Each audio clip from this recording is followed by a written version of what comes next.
पात्र 3 हो गए एक ही लाइन में। जामवंत की बेटी जामवती और जामवती का बेटा सांब। तो सांब और सांब के अन्य साथी।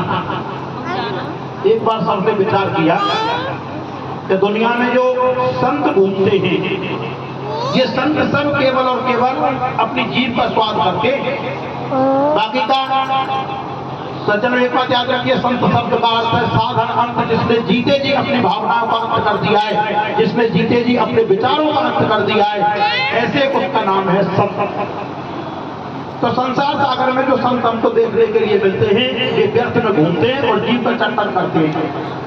ऐसा विचार हुआ सांब और उनके साथियों।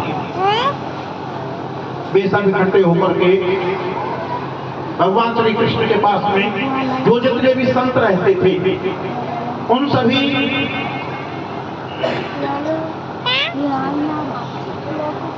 संतों से समागम किया। भगवान श्री कृष्ण के बच्चे, उनका जो गृहस्थ जीवन में जो उनके बच्चे थे, वे भी इनके साथ में शामिल थे। सांब और वे, ये सब शामिल थे। तो इन्होंने विचार किया कि एक बार हमको संतों से ये पूछना चाहिए कि संत आप अपने आप में कितनी नॉलेज रखते हैं।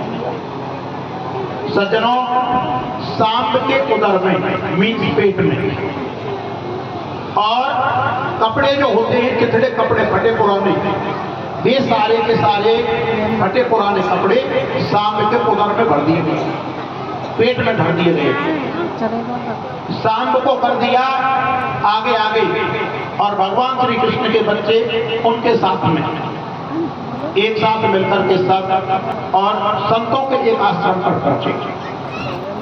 जाकर के संतों से वार्तालाप किया। संतों, आप सब संत हैं, ज्ञान और भक्ति में बहुत विश्वास करते हैं, लेकिन हम एक बार आपके तप और आपकी साधना को जानना चाहते हैं।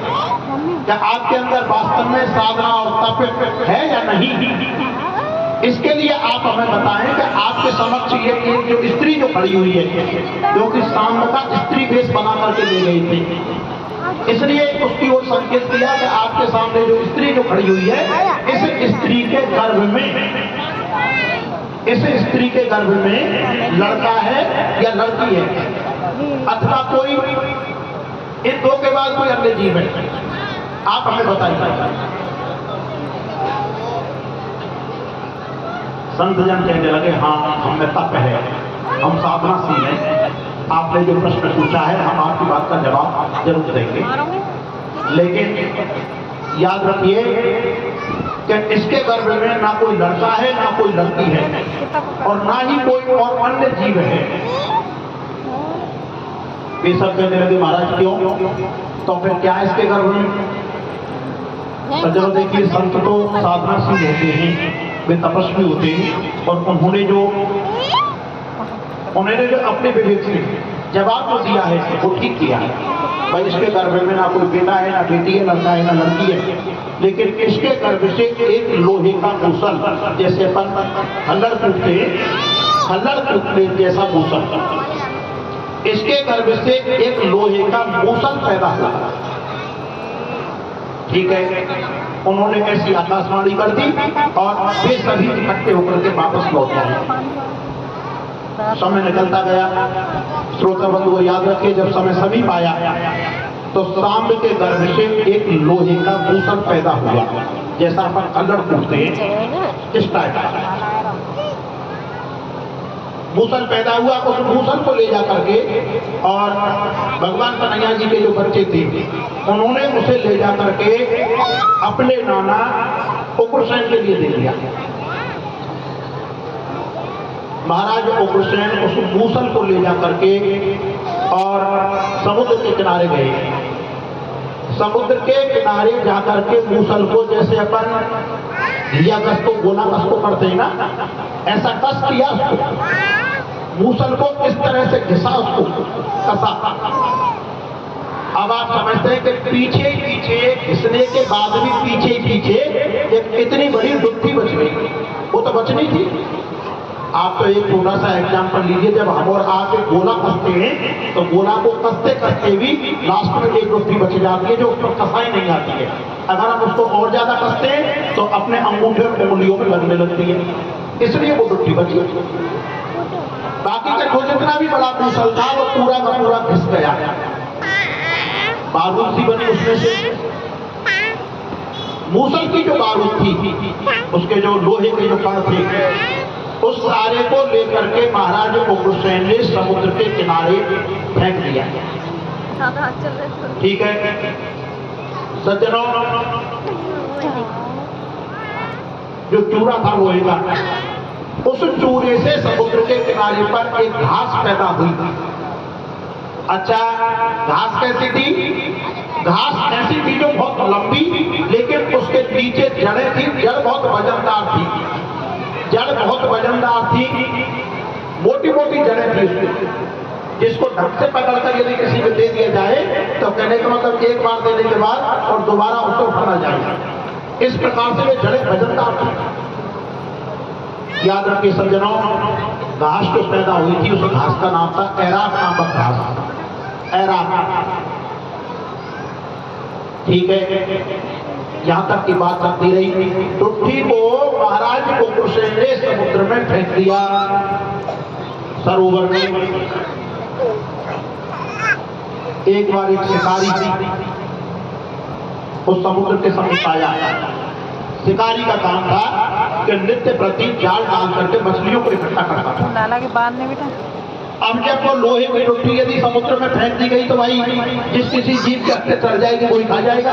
उसको क्या पता कि ये क्या है, लोहे की टुट्टी है कि क्या है, इससे फायदा हुआ कि नुकसान होगा, ये बात थोड़ी नहीं है मन में। वो लोहे की टुट्टी को एक मछली खा गई और उस शिकारी ने जैसे ही जोर से जाल फेंका तो मछली जाल में आ गई।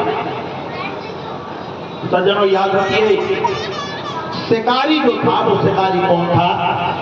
हमारी भाषा में कहते हैं बहेलिया, संस्कृत में जो उच्चारण है वो है बहेलिया और हिंदी में कहते हैं शिकारी।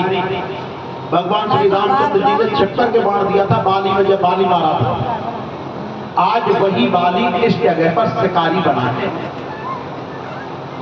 उस समय भगवान रामचंद्र जी थे, वही अवतार द्वापर में आकर के भगवान कृष्ण का हुआ। जब बाण भगवान रामचंद्र जी ने बाली में दिया और आज वही बाली शिकारी बन करके यदुवंश का अंत करेगा। हुआ कैसे लेके बता रहे हैं।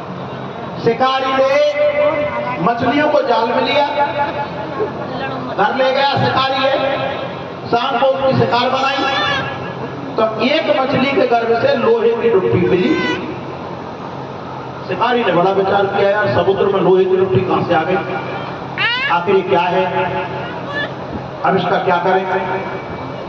तो सज्जनों, शिकारी ने उस लोहे की टुट्टी को अपने बाण जो होता है चलाने का, शिकार करने का बाण, क्योंकि शिकारी तो दिन भर बस वही जंगल में घूमता है शिकार करने के लिए, तो उस लोहे की टुट्टी को अपने बाण पर उसने चला दिया। घूमता घूमता घूमता घूमता यहां से वहां घूमता घूमता जंगल में। सज्जनों याद रखिए, भगवान श्री कृष्ण और उद्धव जी समुद्र के किनारे बैठे हुए थे। उद्धव जी और भगवान श्री कृष्ण का आपस का संवाद हो रहा था।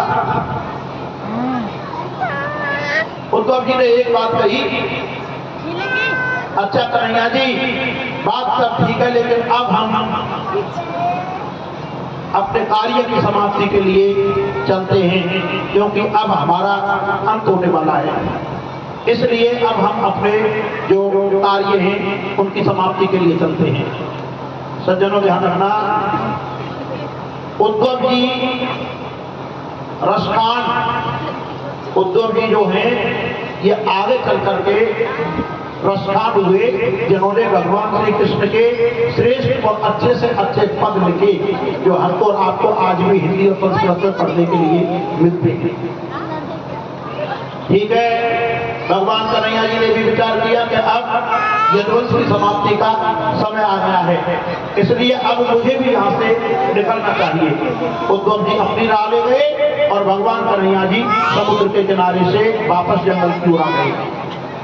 सज्जनों याद रखना, एक वृक्ष के नीचे और भगवान कन्हैया जी लेटे हुए थे।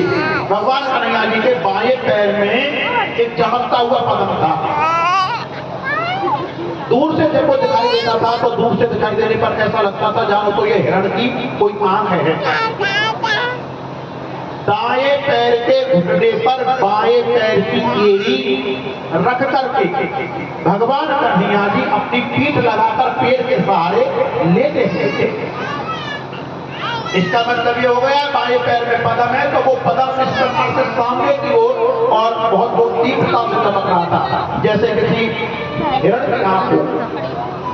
पहेलिया मीन शिकारी घूमता घूमता घूमता घूमता उसको दूर से नजर पड़ा कि यार ये इतनी जो तीव्रता से आंख जो मुझे दिखाई दे रही है, इसका मतलब बहुत जंगल में आई हो सकता है, लेकिन कोई ना कोई हिरण वगैरह कोई ना कोई जीव है।